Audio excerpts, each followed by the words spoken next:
on the lad. All right.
Good evening, viewers to local television.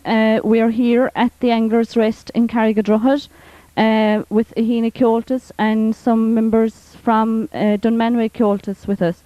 To open the programme there, we had some music from members of the Aghinagh Comhaltas and Dunmanway, and I'll just mention who they are for you. On the left here we have Garrod Dineen from Aghinagh. Next to him is Paddy Donovan from Aghinagh. Next to Paddy is Martin Carey from Aghinagh Comhaltas. And then we have Jackie Donovan from Dunmanway Comhaltas. And last but not least, Vicky Howrahan from Dunmanway. And after their selection, I'll call on Peggy Lynch maybe to sing a song for us. The Flight of the Owls, I think she's going to sing. I can hear the bells of Dublin from this lonely waiting room, and the paper boys are singing in the rain. It's not long before they take us to the airport and the noise to get on board a transatlantic plane. We have nothing left to stay for. We have no more left to say. And there isn't any work for us to do. So farewell, you boys and girls. Another bloody flight of owls. Our best asset is our best export too. It's not murder, fear or famine that makes us leave this time. We're not going to join McAlpine's Fusiliers. We've got brains and we've got vision. We've got education too, but we just can't throw away these precious years. So we walk the streets of London and the streets of Baltimore,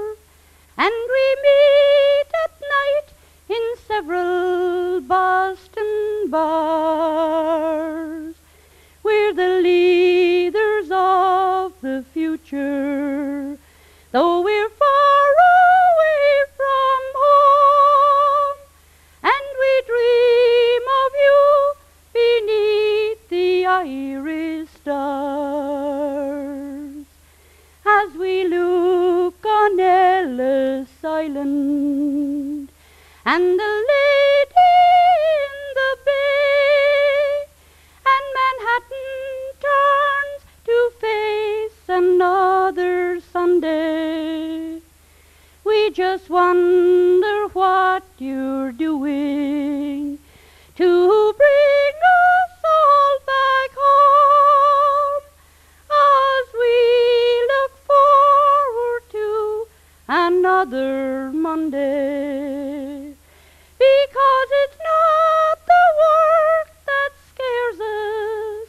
We don't mind an honest job, and we know things will get better once again. So 1,000 times adieu. We've got Bono and you too. All we're missing is the Guinness and the rain.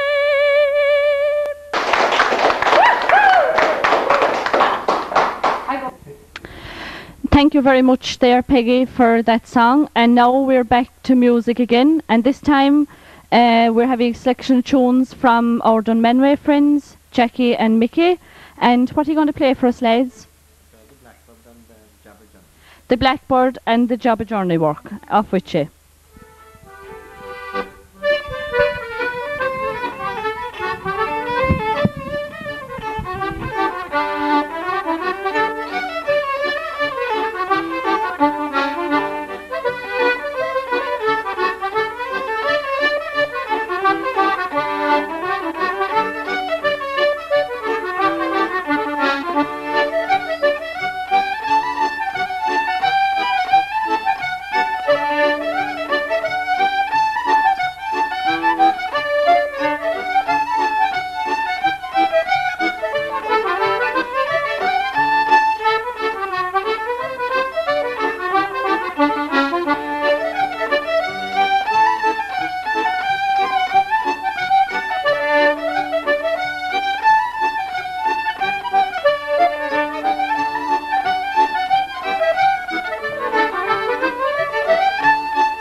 No, thanks very much, lads. And we'll have a song now from Nell Dineen from Aghinagh Comhaltas.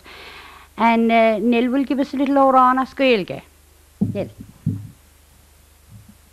Thank you. On Parkin Air. On man an ára cáthach dom, da batar seach dúch mun scéal. Go brote brona chaite soch, gan at sin san tail. Ma Parkin Air gan garagum. De jaskef clown an vracheling, is fear na gorsan trasker ha a hir allegren. Das myn is a maignes the hetrium nel, go rev bert arif chalama ni vi a vair. Fen in goneig ma hachtere, Chan Parkin Air jaragum, sis graver falchach fragaruch, gur hanadar arayan. O bevalum spell o hasan is crown o loch len. Cloch is clar is gahni ver a chuginel. O de chring fire madin soas, de hasach fektschachtene, snach ber vechen takere le fangin and le. Egor sver vi spella le fangin and le. De leder zoet go slacht voor glan, ik boe antener. Agus shalad yesh another ho, is land and log an kafos, vi se her trier de lage he, se bar hug kre. Nur jode macher mahden savalt ner, a biki gus a rocky call love legach nayan. O skile dagas capide, is knosit chon another ho, is beat na goki kangel he, le fangin and le.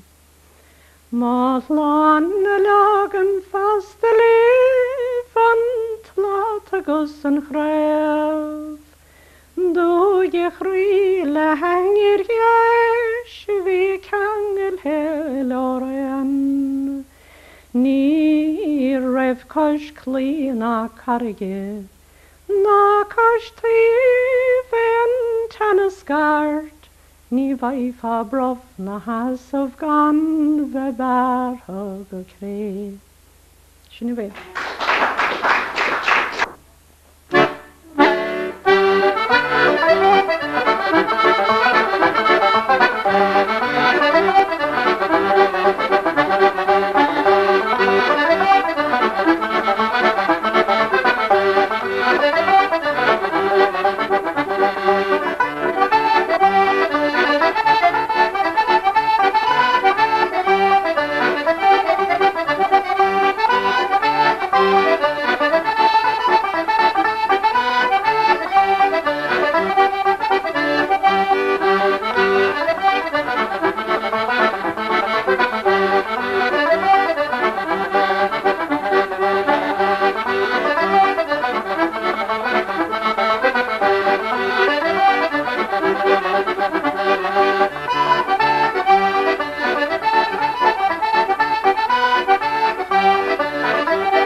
Thanks very much there, lads, for the selection of reels. And this time we're going to have a song from Martin, the Galtee Mountain Boy.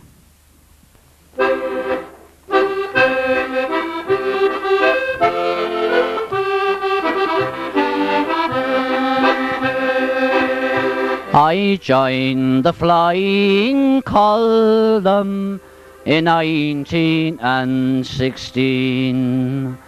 In Cork with Shawnee Moylan, Tipperary with Dan Breen.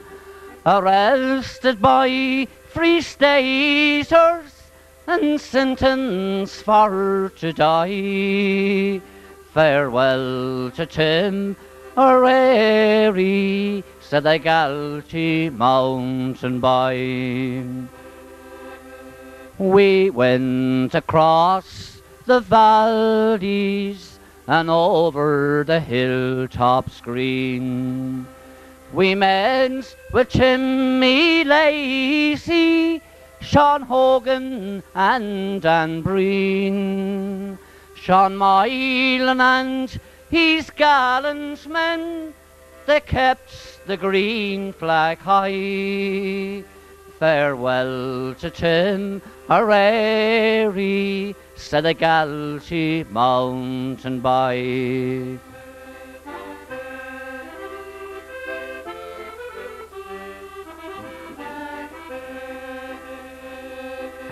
We trimmed the Wicklow Mountains, we were rebels on the run. We hunted night and morning, we were outlaws but freemen. We roamed the Dublin mountains as the sun was rising high. Farewell to Tip O'Reilly, said the Galtee Mountain Boy.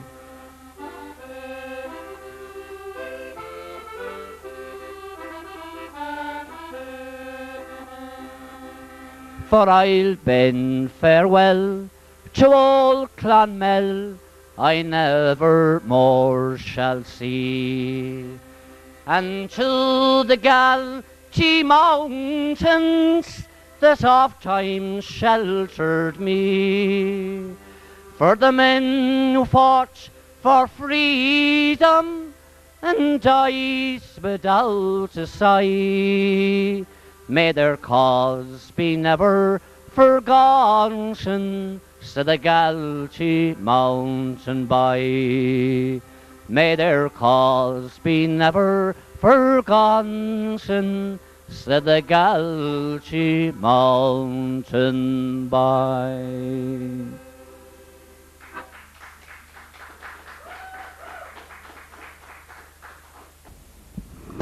Thank you very much there for that, Martin. And this time we're going to have a story from Neely Coakley.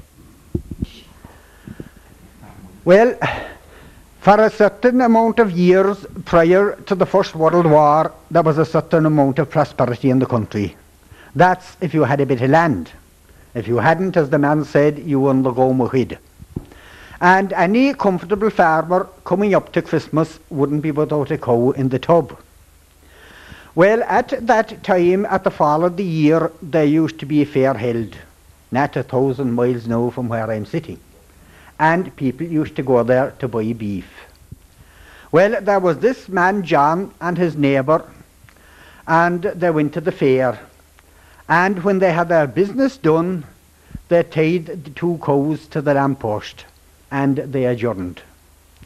And I fear it was a long adjournment. What with the bright lights inside and the company, and the Soulians winking in top of the glass, and stoles of porter bringing the floor up through the sawdust. Oh, you wouldn't miss the time going. Well, at closing time and at a minute before it, the two boys sauntered out, so full indeed that they were fit to take the cordine in them. And the two cows, of course, after the long stand in the cold, they proved to be as active as greyhounds. And the two boys, God help us, if they lashed Kate and the child, they couldn't run out of the way from a train. Well, they ripped the two cows, and in doing so, they ripped the ropes off of the cows' horns. And they left the ropes hanging to the lamppost, so that the cows were free and, as the man said, in a position to dictate policy. That was the cabal. And when they came up to the top of the fair hill and out of the lights of the town, 'twas so black, so dark, that they couldn't see their hands in front of their faces, not to mind two black cows. Well, they were both armed with an ash plant apiece, and as they were going entirely by ear, like Tom Tit and the flute, when one of them came close to the other fella hit him close to the stick, thinking, of course, that it was the cow. And there they were with the hopping and the trotting and the having, hold her, stand up, we hike, where is she now? And they're running in where they thought there was a gate, and out where they thought there was a gap. Well, they wound up at break of day like two veterans of the Crimean War and no cow. They had to go home empty-handed. And it was about 3 weeks after, between advertising and inquiring, before they tracked them down. Well, came that day 12 months, and wasn't the two boys at the fair again. You know, some people will never learn. Well, they bought their two cows, and when they did, they locked them into Coiner's yard. And they adjourned. And a man told me that went into that establishment about the fall of dusk. There was John inside, and he's sitting up in the high part of the counter, away now from the groceries. And he's singing, and the neighbour helping him. Have you ever heard of Kate Carney? Bum bum. She lived near the town of Killarney. Bum bum. When the lads they got drunk, she brought 'em home on her rump, all of the ways from Killarney. Bum bum. Hadn't they notion of going home? And of course, people knowing what happened to them the year before were saying out loud in their hearing, I said, this'll make a very daft night. Let it, says John, we're prepared for it. Yeah, they said you wouldn't think much of the fox of being caught in the same trap a second time. Ah, you may be sure, he said, we're prepared for it tonight. Why so, they said, is it a lantern you have? Ah, no, they said. What a fool you think we are. We bought 2 white cows, he said. But it snowed that night. And when they tracked down the 2 cows at the last of end of the week, and when they had them killed and salted and put in the tub, John, being the go-ahead farmer that he was, 'tis then he discovered that he hadn't any cabbage or turnips to keep the beef company in the plate. And there's no doubt about it, but 'tis lonesome without a bit of something. Well, he heard that there were turnips going cheap out in Lackaby, so he put the horse to the butt and off he struck 10 miles into town and 3 miles outside it for a butt of turnips. And of course he was late going there, so the man was never ready enough for anything in his life. And when he had the turnips filled and clamped, he went in to have a hit at the fire. And of course he loved being in the strange company, because then he didn't have the same respect for the truth. And he was telling about the fine farm of land he had, and all the rich relations he had, and that his father, he said, went very near being ordained a bishop. Well, the battle was produced, and at the time he was finished with the battle anyway, all it was good for was carrying Kate to the bog. Well, he struck for home, and of course, some people now, when they'd have a drop taken, they wouldn't be afraid of anything. And there are others then, they'd run from their own shadow. Well, it was a good moonlight night anyway, and as he was going home, whatever look back he gave behind him as he was crossing by Corrigan Temple, He thought he saw this thing coming after him, and he had to turn it, and he pegged it back at it. And he drove on, and after another while he looked back again, and he saw this thing coming, and he pegged another turnip at it. And when he got down to the last turnip inside in the butt, there was nothing for him, then only to hit the horse. And off he struck home galloping, and of course the wife was gone to bed. When she heard the noise coming, she knew by the sound of the axle that the butt was empty. And she put her head out the window, and when they landed inside in the yard, she said to him, "John," says she, "had they any turnips?" "They had," said John, "and 'tis a good job they had, because," he said, "if they hadn't, I wouldn't be here now myself."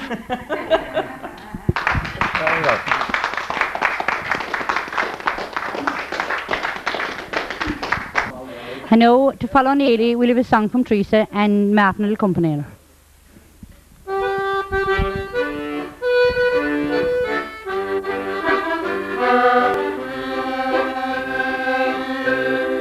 I'm only human, I'm just a woman. Help me believe in what I must be, in all that I am. Show me the stairway that I have to climb. Lord, for my sake, teach me to take one day at a time. One day at a time, sweet Jesus, that's all I'm asking of you. Just give me the strength to do every day what I have to do. Yesterday's gone, sweet Jesus, and tomorrow may never be mine. Lord, for my sake, teach me to take one day at a time.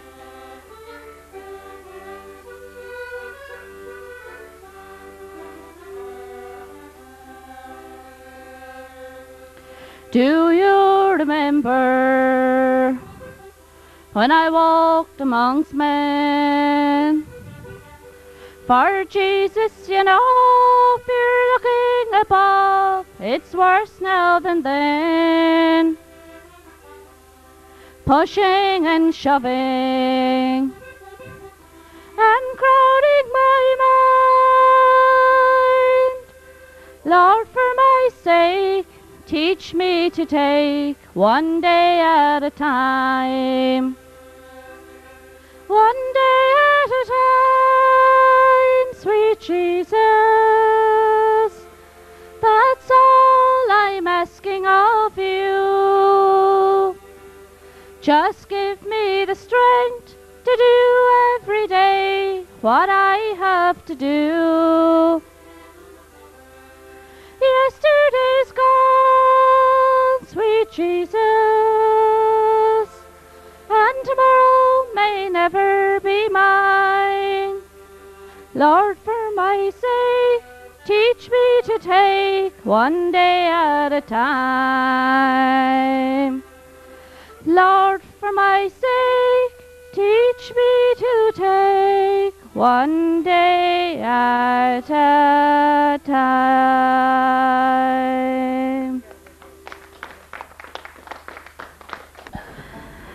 And folks, we've come to the end of our programme, and we'll conclude as we started, which is set. I think the lads are going to play some hornpipes.